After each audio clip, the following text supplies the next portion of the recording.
Noer Navio War Rooms. On the screen, a tired but serious Toral Swallowtail was on display. Around the room's main table sat Istel Fennis, Wyatt Staples, Redford Kalin, and Princess Clara Astor, while her ever-present bodyguard Cynthia Winfield stood behind her. In front of her, the holographic map of Heo was on full display with several areas marked across its 3 continents.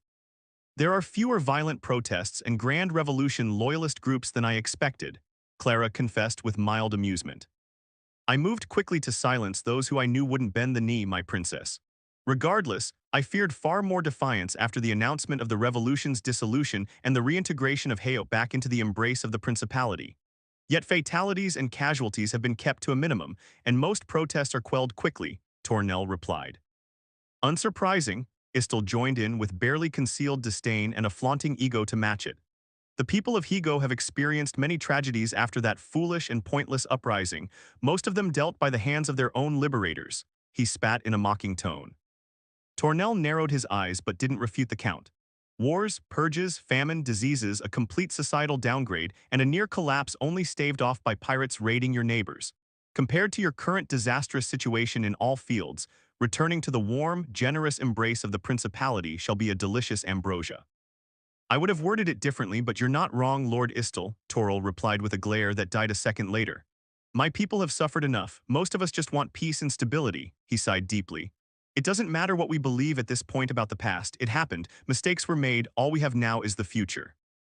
Clearing his throat, Redford caught everyone's attention. General Tornell, how goes the hunt? Not terribly, Tornell answered in a low tone. The wildfires have been put under control or died out almost entirely, but we won't be sure until the smoke stops from oozing among the ashes. Those Xenos hate fire with a passion. My patrols have killed hundreds, but more remain. Their 2 smaller bases are lightly defended, and we're making everything in our power to keep them there and starve them out while preventing survivors and stragglers from regrouping. Say what you will, but the utter obliteration of their headquarters gave them a mortal wound they won't recover from. They know it, we know it. I suspect they'll try desperate measures to kill as many of us as possible any day now. I'll gladly let them charge through open fields at machine gun emplacements while artillery blasts them apart if they are so eager to die. Filthy Xenos. There was a long pause as Tornell closed his eyes. When he opened them again, he turned to the princess. My princess, have the captured been screened? He asked, avoiding using the word cattle to refer to the sapient prisoners kept by the Drazen. Rest easy, Toril, Clara began, her voice changing to a more serious, focused tone. Preparations are underway to begin the transportation of your people as agreed upon. They shall be returned unharmed. Pirates' forces have been set aside and isolated. Their fates have been decided. Those who wish to truly repent will be allowed to earn forgiveness, their sentences carried through hard labor under your leadership, she said as a cold, heartless smirk appeared on her lips. I ask that you don't kill them, but feel free to make them earn their pardon. There certainly won't be a lack for nasty, dangerous, but necessary work in the coming months, Tornell agreed. The rest tried, sentenced, and awaiting execution, Clara replied coldly. I offer you a chance to carry their executions yourself, Tornell, as a sign of my goodwill if you so desire. Toril remained silent for several seconds, deep in thought, until his answer was conveyed. In days past, I would have accepted your offer, my princess, but I will not have Higo tainted with their blood. Do with them as you wish. Without hesitation, her irises shimmered for a split second. Captain Milket, my permission is granted, she said as a smaller screen appeared on Toril's chest. Said man looked to the side, no doubt watching the same live footage they were all seeing. In the screen, a Royal Marine moved slowly to a panel while dozens upon dozens of handcuffed men and women bearing rags for clothes, cheap cybernetics, and skin covered in tattoos and scars shouted obscenities, curses, and worse as a red light shone across the large area they were sealed in. With an unceremonious press of a button, the light turned blue and the curses stopped, giving way to screaming and pleas for mercy. A few seconds later, the doors of what was revealed to be an empty storage bay opened. The pirates were sucked out of the room in quick, violent jerks. The camera shifted to the perspective of exterior cameras, where increasingly smaller flailing figures drifted through space, uselessly clawing at their necks and desperate for breath that wouldn't come. The scene lasted only scant moments before it ended. And with that, their sentences are carried out, Clara said with a cold dispassion that made Tornell visibly swallow nervously. Do not worry about their trajectories. Captain Milkades has assured me that their bodies will drift into orbit in a matter of weeks before re-entry turns their bodies into fine particles, and even if something is to survive, the oceans shall receive what remains. None of their filthy blood shall sully Higo's soil, the princess declared. My princess is most considerate and prepared, Tornell praised, trying his best to appear strong and unbothered. Some would claim otherwise, Clara countered with a sly smirk. Now then, some young pirates, either too stupid to know what they were getting into or little better than children, shall remain under my care. I have a project that may bring results worth considering in the future, nothing you need to concern yourself with, Tornell. Aside from that, there is one problem present with the rest of the rescued prisoners. The Drazen raided several small stations and boarded ships during their incursion deep into Principality space. Most of these prisoners wish to return to their homes. Turning to Istel, the violet-eyed woman pressed on. Lord Istel and House Fennis have agreed to grant the commoners free passage so that they may resume their lives. Captured nobles have expressed their gratitude and promised a most generous reward. They are of no matter and easily solved. Her eyes narrowed. Many others, however, commoners who have lost everything, wish to remain on Higo and start a new life. Toril crossed his arms, understanding the situation. Tensions could prove to be problematic. They are outsiders, though not by choice, but as long as they are commoners, I believe I'll be able to prevent outrage from forming. Things have been changing quickly all around us in the span of mere weeks and days. More drastic changes will only incite discontent if left to fester. He hummed deeply for a moment. Perhaps I can be of aid, Istel asked rhetorically. This dilemma has a simple solution if you are willing to make minor sacrifices, General. I'm listening, Tornell replied. With an overly dramatic and slow hand gesture, Istel presented Wyatt, much to the pilot's puzzlement. Baron Wyatt Staples has a territory ripe for habitation. They can settle the land easily and away from your radicals, General. Proposal visibly discomforted Wyatt, so much so that he could feel everyone waiting for his reply. I suppose it could be done, but the abandoned villages were the homes of people before the Drazen came. They won't be needing them anymore, but will they be safe there? The Xenos have left the area. If any survivors remain nearby, then they are hiding. They simply won't have the numbers to risk their lives if all they want is food, Tornell replied with hatred. And as you said, Wyatt, their original owners won't need them anymore. Lord Istel is correct. Your barony will provide a relative safe haven for those refugees. May I know, however, what's the name of your barony? I haven't decided yet on a name, my apologies, Wyatt replied. Tornell nodded. I see. My princess, what is to be done with the sapient cattle? We can't house them indefinitely. Their minds are too far gone, molded by the Drazen to be little better than animals. They don't have survival skills and their cognitive skills are lacking. They've been conditioned to be nothing more than cattle. We'll save those that can be saved. The rest will receive mercy and freedom. It is all we can do for them, Clara replied with genuine sadness in her voice. Rightly so, I wouldn't wish that life upon anyone, not even on blue bloods, Tornell said, but quickly composed himself. And the feral children, my princess. It was Clara's turn to ponder her answer carefully. For the first time in their conversation, a solution will be found, she replied after a few moments of silence. Toril nodded in understanding. The few remaining nobles and commoners, neither wishing to stay or leave, have decided to serve under my banner. Some have nowhere else to go, some want revenge, and some feel indebted to repay me for their salvation. Shuttle runs shall begin within the hour.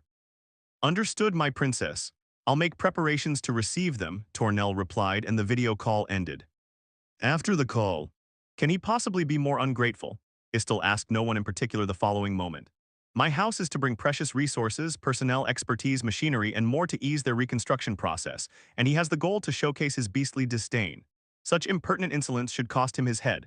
Truly, these are dark times if that rude mongrel is our best prospect for peace and stability in Hio for the foreseeable future. We all make small sacrifices for a greater good, don't we? Clara countered with a pleasant, tired smile. Indeed, Istel replied, chuckling to himself in a dignified manner. Clara, if I may be so bold, would you care to consider a courtship, engagement, and marriage proposal once this nasty conflict is over?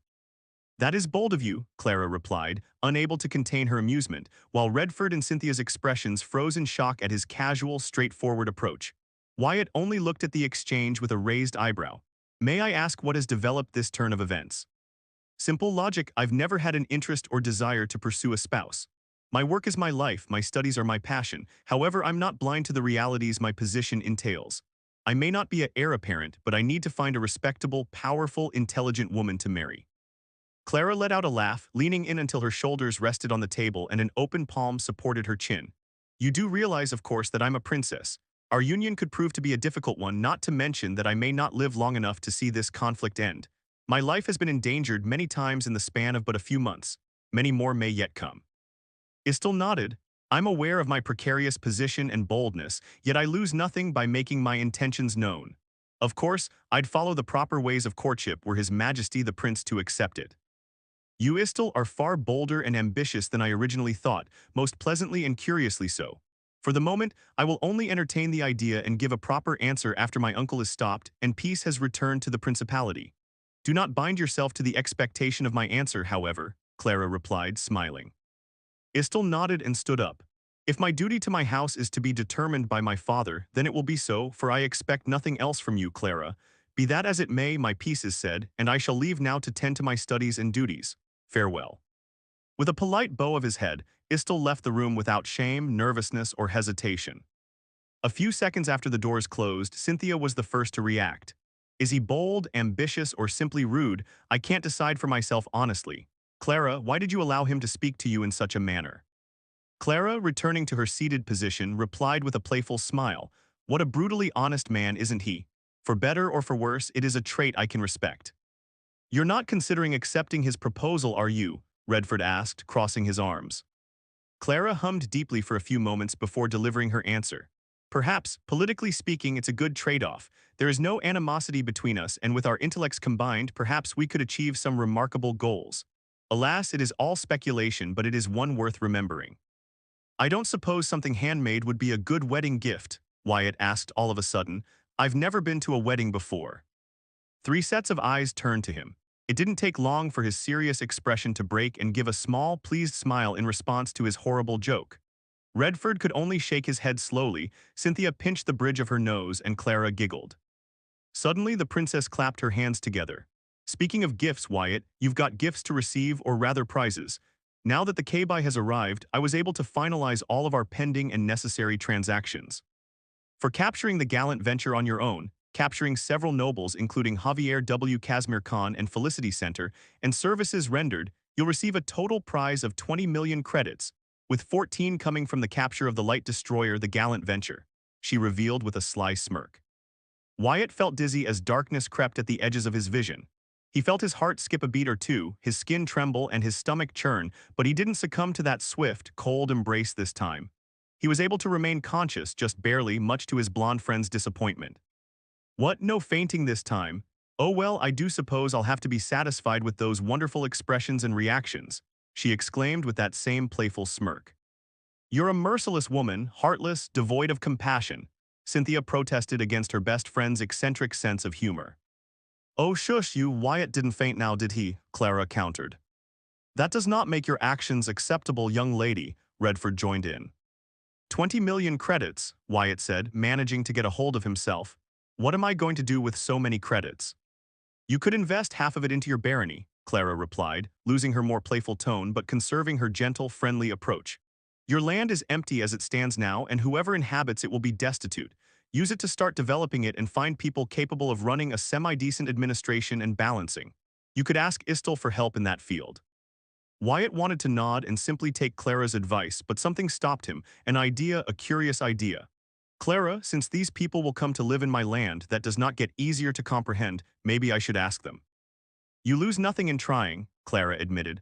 All you really need to establish the fundamental base of a functioning estate is a small business with basic resources, a good location, and good workers.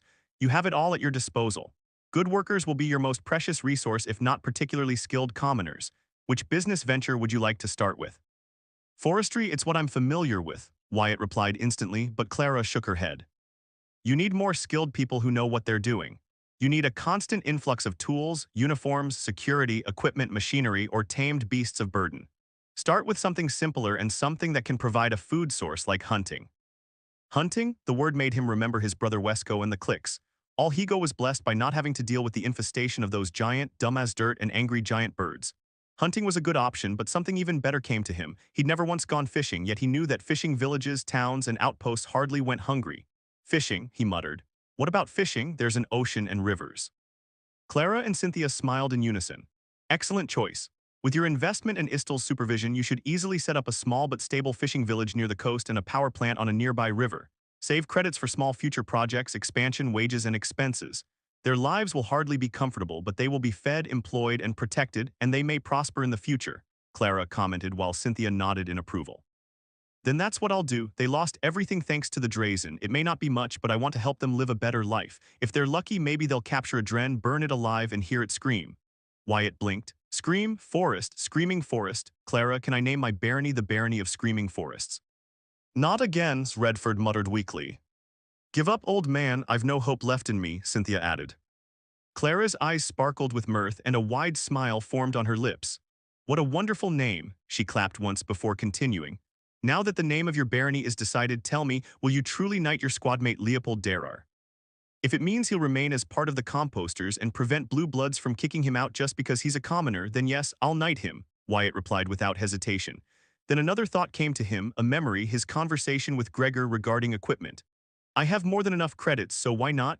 Wyatt thought, smiling a wolfish smile. Clara, I want to buy the composter armor as good as mine. If we're your elite fighter squadron, we might as well look like one, right? Maybe then other blue bloods won't bother us that often. Not wanting to miss such a chance, Cynthia placed a hand on her friend's shoulder and smiled sweetly. Did you hear that, Clara? A whole squadron, a named squadron of elite pilots at your beck and call. Baron Wyatt Staples, Knight Banneret of House Astor, you have my blessing to do whatever you see as necessary to improve the capabilities of your squadron, the composters, Clara announced, desperately trying not to smile greedily and failing miserably. In that case, Wyatt pressed on, smirking, I was thinking that perhaps a retrofit in one of the unused storage bays could be of use. Clara nodded under one condition. Name it, Wyatt replied before Clara gestured with a finger for him to get closer. Commander Redford Kalin watched from the sidelines with a small, sincere smile, as Clara whispered something to Wyatt's ear before Cynthia joined in a moment later at the princess's insistence. Noer Navios ceremony rooms. Leopold was near damn about to faint himself as he knelt in front of Wyatt. Knighted, he was being knighted, actually knighted. He could hardly hear Wyatt's words as he lowered a sword on his left shoulder, then moved it to his right. His movements were clumsy, lacking any finesse. Thankfully, the danger only lasted a few seconds. He'd seen Wyatt's elevation, who hadn't aboard the Norev, so he knew the differences. Mainly speaking, he didn't hit him. As Wyatt finished his speech, will you, Leopold Darr, obey my commands to protect the innocent and fulfill your duty above all else? Wyatt asked. I do, Leopold answered firmly despite his nervousness. He could feel the amused gazes of Rackwell and Nar, while Gregor stared at the whole chain of events in mild disbelief, but also with an air of solace around him. A commoner has knelt. A knight rises, Wyatt indicated, taking a step back following Cynthia's careful instructions. The sword was ceremonial, perfect for their purposes. At the corner of his vision, he saw it, Clara's condition. As Leopold stood up, Clara and Cynthia all but materialized next to him. A collective gasp echoed in the large, empty room. Congratulations on your knighthood, Leopold Darrar, Clara said, her mask of perfect neutrality and impeccable manners strong as ever. Your Majesty, Leopold cried out, quickly kneeling before her as Rackwell, Nar, and Gregor gave a deep, respectful reverence. At ease, Wyatt commanded, and reluctantly they all obeyed. Princess Clara wanted to meet with her elite squadron of fighter pilots and see us with her own eyes. I am not displeased, Clara added. What about you, Cynthia? Scrawny, she said, looking at Leopold. Weak, she said, turning to Nar. Disgraceful, she said, eyeing Gregor up and down. Pampered, she finished, peering into Rackwell's eyes. Then she smiled, causing the four pilots to freeze instantly. Good, I was getting tired of training Wyatt. Now I have another 4 toys to play with.